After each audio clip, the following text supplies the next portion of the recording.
Bueno, continuamos revisando esta serie de videos en relación al derecho sucesorio. Indudablemente que llegamos al derecho sucesorio una vez que hemos cursado las distintas ramas del derecho civil para poder entender la magnitud del derecho sucesorio, donde en gran medida ingresa, por ejemplo, el derecho sucesorio o introductorio, entran los contratos, entra familia, en fin. Si uno es capaz en derecho sucesorio de comprender en general los matices, es porque realmente comprendió los demás derechos civiles previos, ¿ya? Esta división es meramente académica, porque la verdad en la práctica usted ve las cosas de modo integrado. De repente a usted le contratan por un problema de familia y termina resolviéndole una herencia, haciendo un divorcio además, le hace en fin, tiene que comprender en forma integral también. Es la base de estudiar el derecho civil en base a esquemas que se interrelacionen las distintas instituciones. Por ejemplo, si yo les digo el tiempo, por ejemplo, usted lo ve en el derecho introductorio, lo ve luego en el derecho de las obligaciones, lo ve en los bienes, lo ve en familia y finalmente lo ve aquí el tiempo, cuando el individuo muere y finalmente es el tiempo de abrir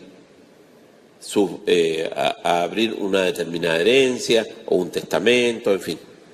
Pues bien, continuamos esta vez con las generalidades y este es el número 3 de estos videos que estamos revisando, ¿ya? Es bien importante para los que se suman en forma, como quien dice, ocasional a este tema, que vean los anteriores un poco para que vayamos armando, digamos, el contexto de la materia y podamos tener claro las demás instituciones. La delación de las asignaciones. ¿Qué es eso de la delación? Pregunta clásica. Es el actual llamamiento que hace la ley para aceptar o repudiar la asignación. El artículo 956, en su inciso primero, por lo que deferida la asignación, nace para el asignatario el derecho de aceptarla o repudiarla. Momento en que se defiere la asignación, por regla general, la herencia o legado se defiere al heredero legatario en el momento de fallecer la persona de cuya sucesión se trata. Si el heredero o legatario no es el llamado condicionalmente, artículo 956, inciso segundo, se entiende que la delación es una consecuencia de la apertura de la sucesión, de modo que, fallecido el causante, debemos cronológicamente, aquí está el tiempo nuevamente, 3 etapas en una sucesión. 1. La apertura de la sucesión que habilita a los herederos para tomar posesión de los bienes hereditarios y se los transmite en propiedad. 2. La delación de las asignaciones que se produce aunque sea un instante desde la apertura y cuál es el actual llamamiento que la ley hace para aceptar o repudiar la asignación. 3. El pronunciamiento del asignatario en orden a aceptar o repudiar la asignación.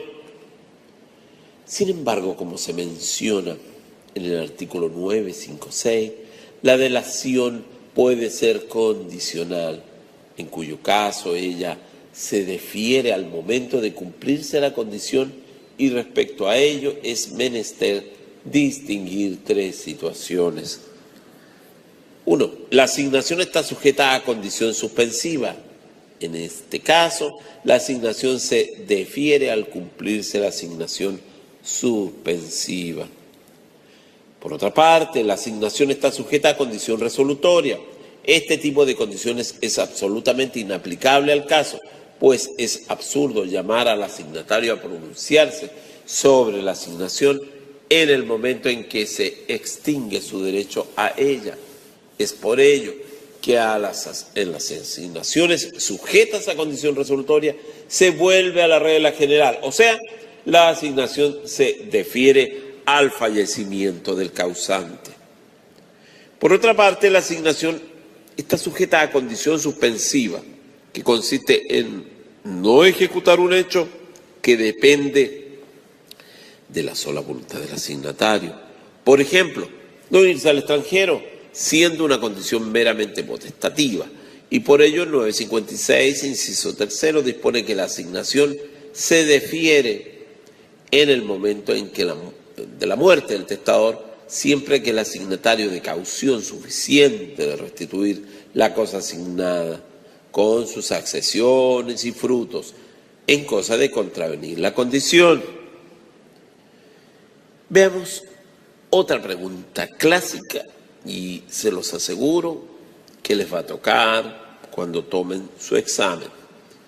El derecho de transmisión es aquel en que el heredero o legatario, cuyos derechos a la sucesión no han prescrito, fallece antes de haber aceptado o repudiado la herencia o legado que se le ha deferido, transmitiendo a sus herederos el derecho de aceptar o repudiar dicha herencia o legado, aun cuando fallezca sin saber que se le ha deferido. Artículo 957, inciso primero. Este derecho de transmisión no es una institución excepcional en el campo jurídico, sino que lisa y llanamente es una aplicación del principio general de que el heredero adquiere por sucesión por causa de muerte la masa hereditaria, por lo que si el heredero o legatario fallece sin pronunciarse sobre la asignación testamentaria, en la universalidad de la herencia va comprendida la facultad que tuvo en vida de aceptar o repudiar la asignación. Y esta facultad, conforme a las reglas generales, la adquiere la sucesión por causa de muerte los herederos. Por regla general, el derecho de transmisión se aplica, 1, tanto en la sucesión testamentaria como en la intestada. 2, en las herencias como en los legados. 3, el adquiriente debe ser siempre heredero. ¿Ya? ¿Cuáles son las personas que intervienen en el derecho de transmisión? 1, el primer causante que instituyó un legado o dejó una herencia respecto a la cual el asignatario no alcanzó a pronunciarse.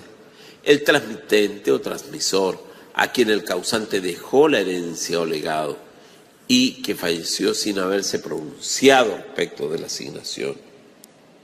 3, el adquiriente del derecho de transmisión, heredero del transmitente o transmisor, a quien pasa la facultad de aceptar o repudiar la asignación que perteneció a su causante y recibe el nombre de transmitido. ¿Cuáles son los requisitos que deben concurrir en el transmitente o transmisor? El transmitente o transmisor debe haber fallecido sin aceptar o renunciar a la asignación. Si éste se ha pronunciado respecto de la asignación, no opera el derecho de transmisión, pues transmite la herencia ya aceptada. Y si la repudió, se estima que nunca tuvo derecho a ella, por lo que es imposible transmitirlo. 2, el transmitente o transmisor debe ser heredero o legatario del primer causante. Es necesario que el derecho del transmitente o transmisor en la sucesión que haya prescrito, el transmitente o transmisor debe haber sido digno y capaz de suceder al primer causante. ¿Cuáles son los requisitos del transmitido? 1, el adquiriente de una herencia o legado por transmisión debe ser heredero, asignatario a título universal del transmitente o transmisor, para poder adquirir no solo los bienes, sino que también los derechos. El adquirente debe haber aceptado la herencia del transmitente o transmisor, artículo 957. Sin embargo, no hay inconveniente en llevar la asignación propia y repudiar la que se defiere por transmisión. 3. El adquirente debe ser capaz y digno de suceder al transmitente o transmisor, ya que de no ser así, que no está en situación de adquirir la herencia, en la que va incluido el derecho a aceptar o repudiar la asignación que se transmite. ¿Ya? Veamos qué es la sucesión directa y la sucesión indirecta. La sucesión directa es aquella que la persona hereda por sí misma, sin la intervención de otra, la cual es naturalmente la más frecuente, Es la sucesión, por ejemplo, cuando el hijo sucede al padre. La sucesión indirecta es aquella que se adquiere por intermedio de otra persona. El derecho de transmisión es un caso típico de sucesión indirecta, porque el transmitido adquiere la herencia o legado a través del transmitente o transmisor. Otro caso es el derecho de representación, que ya lo vamos a ampliar, ¿ya? Luego, hay otro aspecto muy importante que debe quedar claro, que es el derecho real de herencia. Es la facultad o aptitud de una persona para suceder en el patrimonio del causante o en una cuota de él. Características del derecho real de herencia. Es un derecho real, constituye una universalidad jurídica, tiene una vida efímera. ¿Cuáles son los modos de adquirir el derecho real de herencia? Se puede llegar a ser titular del derecho real de herencia por 3 modos de adquirir. Sucesión por causa de muerte, que será lo usual. Por la tradición. Cuando revisamos los videos de los modos de adquirir el dominio, ¿se acuerdan? Hagan memoria, ¿qué es la tradición? ¿Qué es la cesión de sus derechos hereditarios que hace el asignatario a un tercero una vez fallecido el causante? Esto le va a tocar en la práctica profesional. En lo personal me tocó unas cuantas veces. Por la prescripción, en el caso del falso pseudo heredero, que por haber poseído la herencia durante cierto espacio de tiempo, llega a adquirir el derecho de herencia por prescripción. ¿Ya? Aspecto relevante. Y ya estamos llegando al final de este video. Nos faltaba lo más importante, ¿qué es la sucesión por causa de muerte? El fallecimiento del causante da origen a la sucesión por causa de muerte, mediante el cual el heredero adquiere el derecho real de herencia, produciendo ipso iure, ¿ya?, la adquisición del derecho real de herencia por el solo fallecimiento del causante, sin que el heredero tenga que llenar formalidades de ninguna especie. Sin embargo, el heredero posteriormente puede aceptar o rechazar el derecho de herencia que ya adquirió, y tanto la aceptación como la repudiación operan con efecto retroactivo, por lo que se entiende que es desde que falleció el causante. Se estima que el legislador ha contemplado la institución de la aceptación, porque si bien se adquiere el derecho real de herencia por la sola muerte del causante, ello no implica que se fuerce al asignatario a aceptar la herencia, puesto que nadie puede ser obligado a aceptar un derecho que es contra su voluntad, ya que a veces ello implica necesariamente un enriquecimiento para él y por ello decide repudiarla, ¿ya?, o inclusive por motivos personales, ¿ya?, por motivos personales. Bueno, finalmente hasta aquí llegamos con este video. Seguimos viendo algunos temas primordiales dentro del contexto del derecho sucesorio.